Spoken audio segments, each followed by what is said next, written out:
If you really believe what you're preaching, then put your money where your mouth is. You want to end fossil fuel funding in education? Start with your own institution. Return the checks. Pull the endowments. Walk the walk. But until you do, spare us the moral outrage. That's what integrity looks like. And that's why this moment matters. Thanks for tuning in to Jace Manhwa. If you want more truth, more fire, and more reality checks like this one, make sure to like, subscribe, and share this video. We're just getting started. Stay sharp, stay free, and don't let the double standard slide. Senator Kennedy. Thank you, Mr. Chairman. Welcome, Governor. Professor Keenan, you teach at Tulane? Yes, sir, I do. I have that privilege. And you have your own website, KeenanClimate.com, is that right? Yes, sir, I do. Okay. And you describe yourself on your website as a globally recognized thought leader. Is that correct? Yes, sir. Okay. And you give paid speeches, do you? On occasion, I do. You have your own agent, I believe, according to your website, Lee Bureau. This is correct. And how much do you charge per speech? It varies depending on the audience, the amount of preparation work that goes, and the amount of follow-through. The last paid speech you gave, how much did you receive? I'm happy to follow up on it. You don't remember? I do not. Do you give that money to Tulane? I do not. You keep it? Yes, this is outside of my capacity as a professor. Right. As is Now, standard course. you recently sent a letter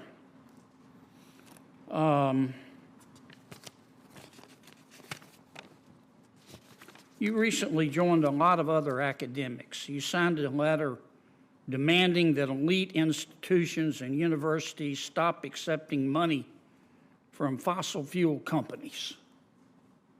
Is that correct? This is correct. You consider Tulane an elite university? I would like to think that we have a high standard of excellence in our education and our research. Okay.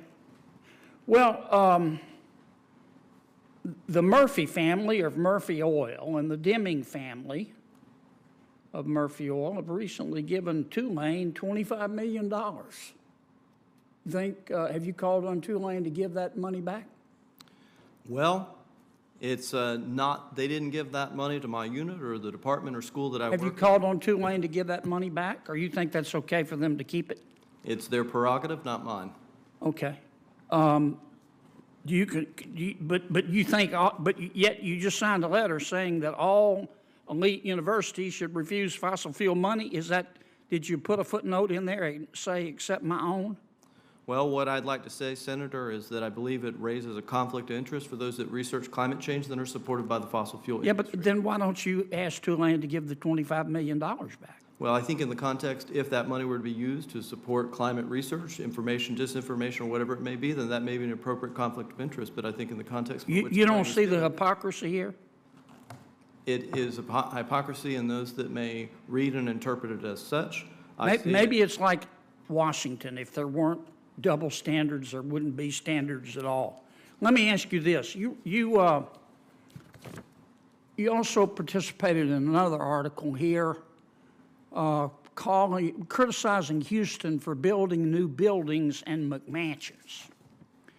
And you said, I'm going to read your quote. I don't want to misquote you, Professor.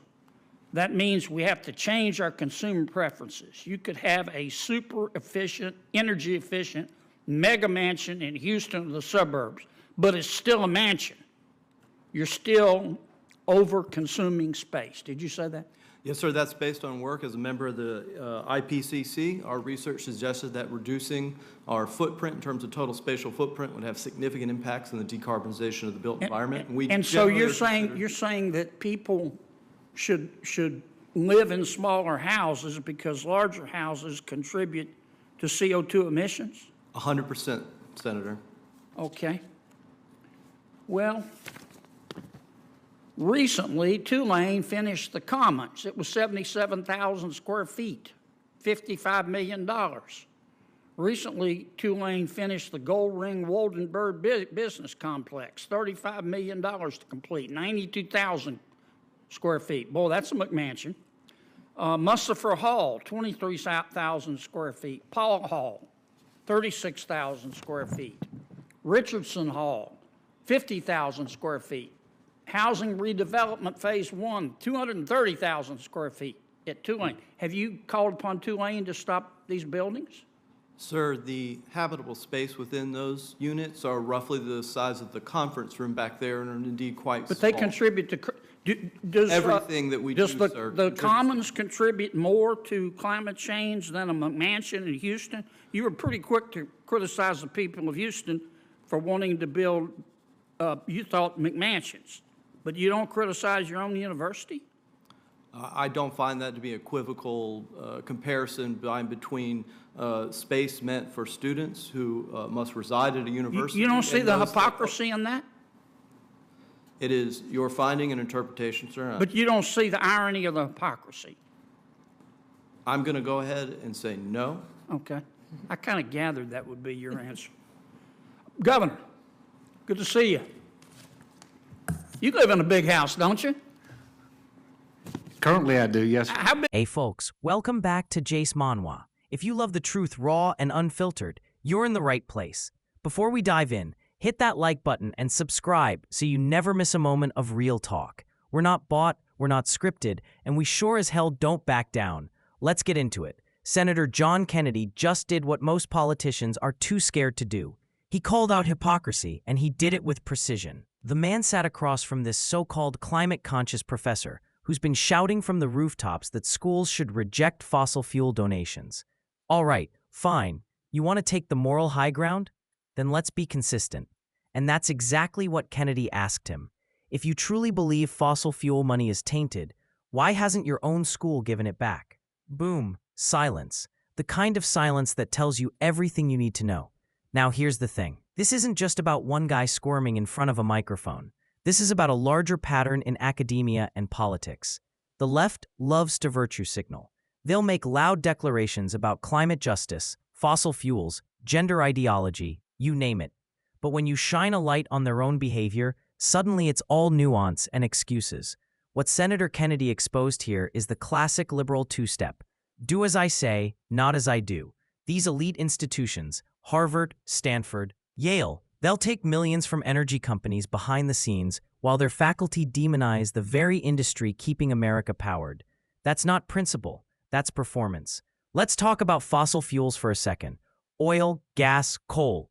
They built this country. They power your home. They keep your grocery stores stocked. They allow emergency services to operate. And yes, they're the reason that universities like the one this professor works for can even keep the lights on. But the woke academic crowd wants to slam the door on the very industry funding their salaries.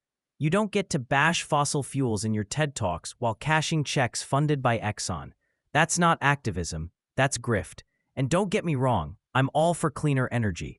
Innovation, technology, self-reliance, that's the American spirit. But you can't run a nation on windmills and wishful thinking. Not yet, and until you can. It's reckless to demonize the very resources we rely on every single day. Senator Kennedy saw through the act. He saw a man playing to the crowd, not standing on principle. And he didn't let him off easy. That's why we need more leaders like Kennedy.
People who aren't afraid to say,